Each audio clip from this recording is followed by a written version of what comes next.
Hello বন্ধুরা, কেমন আছেন সবাই? আশা করি সবাই ভালো আছেন। তো সবাইকে নতুন আরেকটা রিঅ্যাকশন ভিডিওতে জানাচ্ছি স্বাগতম। এই চ্যানেলে যদি আপনারা নতুন ভিউয়ার্স হয়ে থাকেন তাহলে প্লিজ চ্যানেলটি সাবস্ক্রাইব করবেন আর পাশে থাকা বেল আইকনটি ক্লিক করে নোটিফিকেশন অন করে রাখবেন।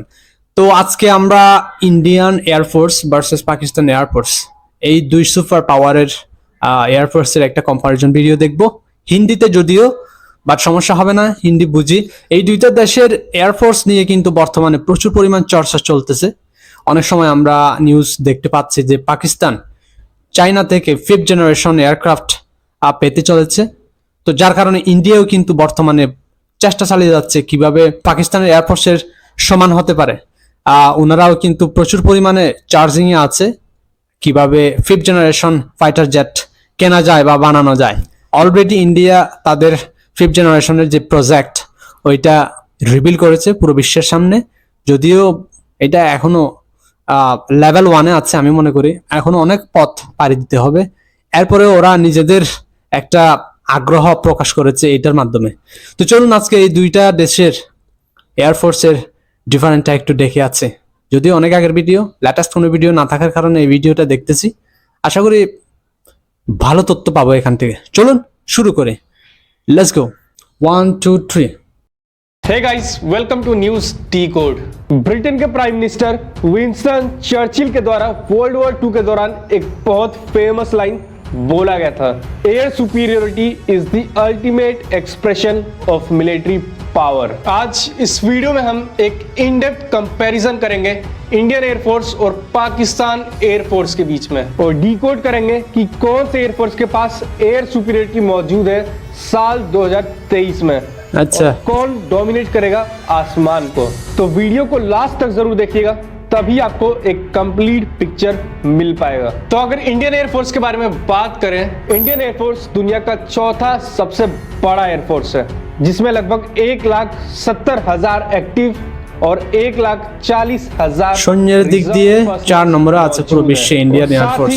लगभग 1700 एयरक्राफ्ट्स भी है, जिसमें से लगभग 630 कॉम्बैट एयरक्राफ्ट्स हैं, जैसे कि डसल्ट, रफेल, Su-30 MKI, LCA तेजस, MiG-29, मिराज 2000, स्पेकेट जैगुआर और MiG-21 पाइसन। और अगर बात करें पाकिस्तान एयरफोर्स, पाकिस्तान एयरफोर्स दुनिया का 8वां सबसे बड़ा एयरफोर्स है, जिसमें 70,000 एक्टिव और 8,000 रिजर्व पर्सनल्स मौजूद है, और साथ ही लगभग 810 एयरक्राफ्ट्स भी है, जिसमें से लगभग 455 कॉम्बैट एयरक्राफ्ट्स हैं, जैसे कि J-10C, F-16 fighting falcon, JF-17 thunder, Mirage 3, Mirage 5 और F-7PG, जो कि चाइनीज कॉपी है MiG-21 का। अगर बात करें इंडियन एयरफोर्स के बैकबोन के बारे में, तो वो है सुखोई Su-30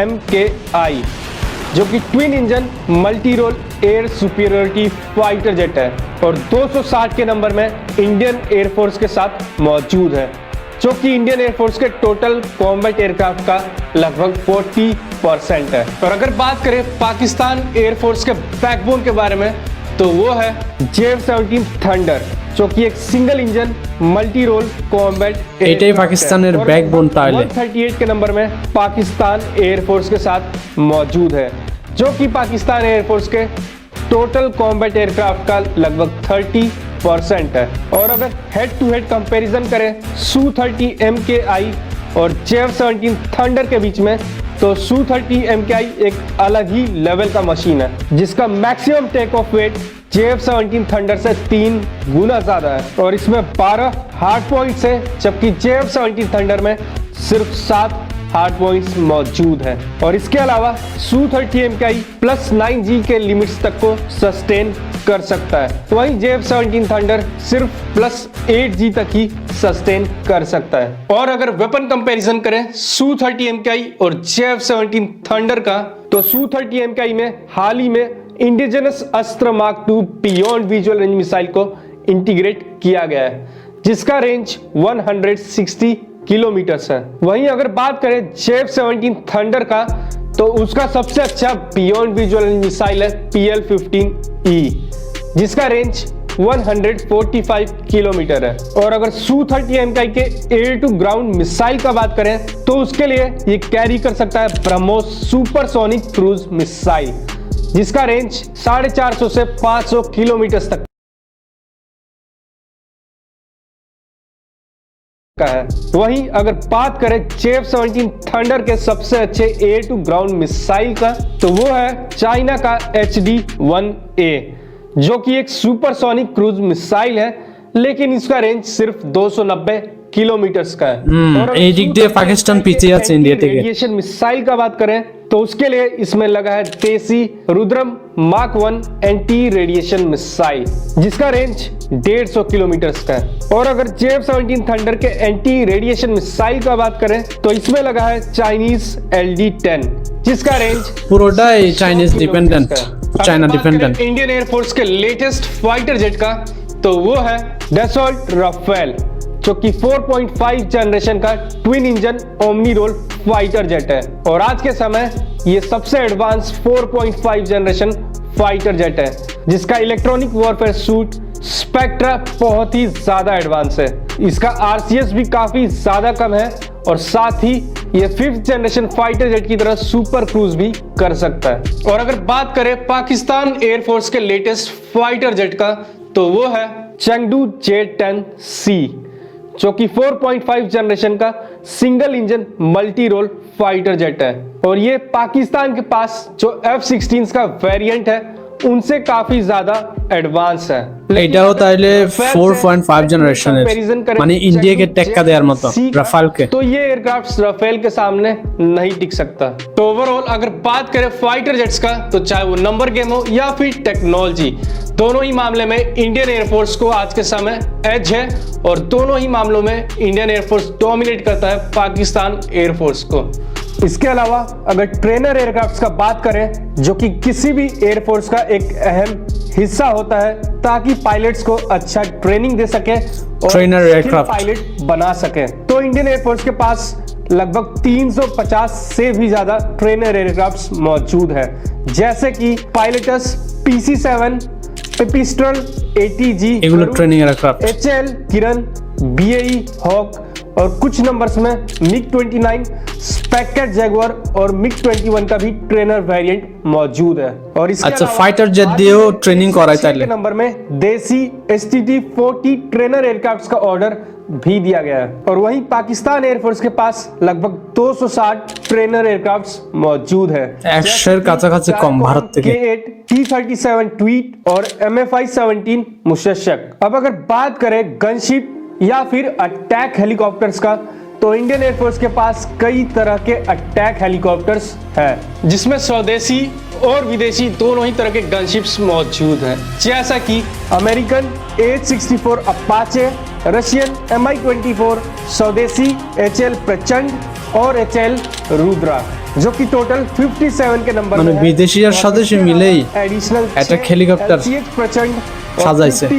रुद्रा का भी ऑर्डर दिया गया है। वहीं अगर पाकिस्तान एयरफोर्स का बात करें तो इनके पास एक भी गनशिप्स या फिर अटैक हेलीकॉप्टर्स मौजूद नहीं है। আচ্ছা পাকিস্তানের কাছে অ্যাটাক হেলিকপ্টার নেই তাইলে। पाकिस्तान के पास भी गनशिप है, बट वो एयरफोर्स के पास नहीं, वो पाकिस्तान आर्मी के एविएशन कॉर्प के पास है, जिसको हम किसी और दिन इंडियन आर्मी के एविएशन कॉर्प से कंपेयर करेंगे। तो गनशिप्स के मामले में भी इंडियन एयरफोर्स पाकिस्तान एयरफोर्स से काफी ज्यादा आगे। इसके अलावा किसी भी एयरफोर्स में फाइटर जेट्स और गनशिप्स के अलावा सपोर्ट एयरक्राफ्ट जैसे कि अवैक्स, रिफ्यूलर्स, ट्रांसपोर्ट एयरक्राफ्ट्स और यूटिलिटी हेलीकॉप्टर्स का भी काफी इंपॉर्टेंट रोल होता है। अगर बात करें अवैक्स का, तो ये दुश्मन के एयरक्राफ्ट्स, मिसाइल्स या फिर यूएवी को काफी दूर से डिटेक्ट कर सकते हैं और ये एयरक्राफ्ट्स फिर वो डेटा बाकी के फाइटर जेट्स के साथ शेयर कर सकते हैं। बेसिकली ये आसमान में कमांड एंड कंट्रोल का रोल परफॉर्म करते हैं। और इंडियन एयरफोर्स के पास आज के समय 6 के नंबर में अवैक्स मौजूद है, जिसमें से 6 स्वदेशी नेत्रा अवैक्स हैं जो कि एम्बरर 145 पे लगे हुए हैं, और इसके अलावा 3 इजरायली फाल्कन भी दिया गया है। वहीं अगर बात करें पाकिस्तान एयरफोर्स का, तो पाकिस्तान के पास 11 अवैक्स मौजूद है, जिसमें से 4 चाइनीज ZDK-03 काराकोरम ईगल है और 7 के नंबर में ভারতের 6টার এগেইনস্টে পাকিস্তানের কাছে আছে 11টা অ্যাভেক্স मौजूद है। यानी कि अवैक्स के मामले में पाकिस्तान एयरफोर्स इंडियन एयरफोर्स से एक बेटर पोजीशन पे मौजूद है, लेकिन ये भी एक टेम्पोररी एज है क्योंकि इंडियन एयरफोर्स ने एडिशनल अवैक्स का ऑर्डर दे दिया है। अगर बात करें इलेक्ट्रॉनिक वॉरफेयर एयरक्राफ्ट्स का तो इंडियन एयरफोर्स के पास 3 के नंबर में गल्फस्ट्रीम 3 इलेक्ट्रॉनिक वॉरफेयर के लिए मौजूद है। वहीं पाकिस्तान एयरफोर्स के पास 3 के नंबर में फाल्कन DA-20 एयरक्राफ्ट्स मौजूद है इलेक्ट्रॉनिक वॉरफेयर के लिए। यानी कि इस डोमेन में इंडियन एयरफोर्स और पाकिस्तान एयरफोर्स बराबरी पे है। और अगर बात करें रिफ्यूलर एयरक्राफ्ट्स का तो इंटरेस्टिंगली इंडियन एयरफोर्स और पाकिस्तान एयरफोर्स दोनों के पास ही IL-78 पे बेस्ड रिफ्यूलर्स मौजूद है। ट्रांसपोर्ट রিফিউলার্স দিক দিয়ে দুইটা দেশেই होता है सेम टू सेम इक्विपमेंट्स और लॉजिस्टिक्स को शॉर्ट टाइम पे ट्रांसपोर्ट करने के लिए ट्रांसपोर्टेशन इंडियन एयरफोर्स के पास लगभग 260 ट्रांसपोर्ट एयरक्राफ्ट्स हैं, जैसे कि IL-76 बोइंग 260টি ট্রান্সপোর্টার এয়ারক্রাফট আছে ইন্ডিয়ার কাছে আর পাকিস্তানের কাছে কত हॉकर सिडली HS-748 और डोनेर 228 एयरक्राफ्ट्स और इसके अलावा एडिशनल 56 C-295 एयरक्राफ्ट्स भी ऑर्डर दिए गए हैं जो कि आने वाले समय में इंडिया के अंदर ही बनाए जाएंगे। वहीं अगर पाकिस्तान एयरफोर्स का बात करें तो इनके पास सिर्फ 50 ट्रांसपोर्ट एयरक्राफ्ट्स मौजूद है। অনেক ডিফারেন্ট পাকিস্তানের থেকে ভারতের। हरक्यूलिस साब 2000 CN-235 Y-12 बोइंग 707 गल्फस्ट्रीम 4 और फेनम 100। और अगर बात करें ट्रांसपोर्ट और यूटिलिटी हेलीकॉप्टर्स का तो इंडियन एयरफोर्स के पास लगभग 430 हेलीकॉप्टर्स मौजूद है। CH-47 चिन्नूक, मिल्मी 17, HL ध्रुव, HL चेतक और HL चीता। वहीं पाकिस्तान एयरफोर्स के पास इन रोल के लिए लगभग 55 एयरक्राफ्ट ही मौजूद है, जिसमें है MI-17 और AW139। तो साल 2023 में जो ओवरऑल एज है वो इंडियन एयरफोर्स के पास ही होने वाला है, चाहे नंबर्स का बात करें या फिर टेक्नोलॉजी का। बट अगर फ्यूचर का बात करें तो आने वाले समय में पाकिस्तान एयरफोर्स को 50 के नंबर में JF-17 थंडर का ब्लॉक 3 वेरिएंट मिलने वाला है। इसके अलावा पाकिस्तान की तरफ से पास में 30 के नंबर में टर्किश अटैक हेलीकॉप्टर लेने का प्लान भी बनाया गया था, लेकिन अमेरिकन एम्बार्गो के कारण ये डील फंस चुका है। तो पॉसिबिलिटी है कि पाकिस्तान एक बार फिर से चाइना की तरफ जाएगा और C-10 अटैक हेलीकॉप्टर्स खरीदेगा।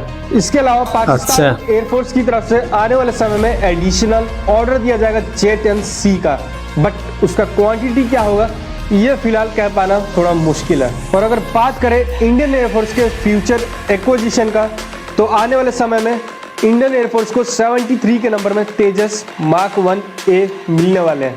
इसके अलावा 50 के नंबर में रुद्रा अटैक हेलीकॉप्टर भी मिलने वाला है। और साथ ही अगर अवैक्स का बात करें तो 6 के नंबर में नेत्र मार्क 2 और 2 फाल्कन एयरक्राफ्ट्स मिलने वाले हैं। और इसके अलावा जल्द ही स्वदेशी LCH प्रचंड का एक मास ऑर्डर भी दिया जाएगा, जो कि लगभग 65 के नंबर में इंडियन एयरफोर्स को मिलने वाला है। और साथ ही एडिशनल 114 फाइटर जेट्स दिया जाएगा अंडर MRF पे। और इन सब के अलावा भविष्य में तेजस मार्क 2 और AMCA भी आने वाला है। तो ये जो गैप है ना इंडियन एयरफोर्स और पाकिस्तान एयरफोर्स के बीच में, ये आने वाले समय में और बढ़ने ही वाला है, क्योंकि इंडियन इकोनॉमी काफी तेजी से बढ़ रहा है और इंडिया ने हाल ही में ब्रिटेन को पिछाड़ के दुनिया का 5वां सबसे बड़ा इकोनॉमी बन चुका है। और IMF के हिसाब से सिर्फ अगले 3 से 4 साल के अंदर इंडिया पिछाड़ेगा जर्मनी और जापान को और दुनिया का तीसरा सबसे बड़ा इकोनॉमी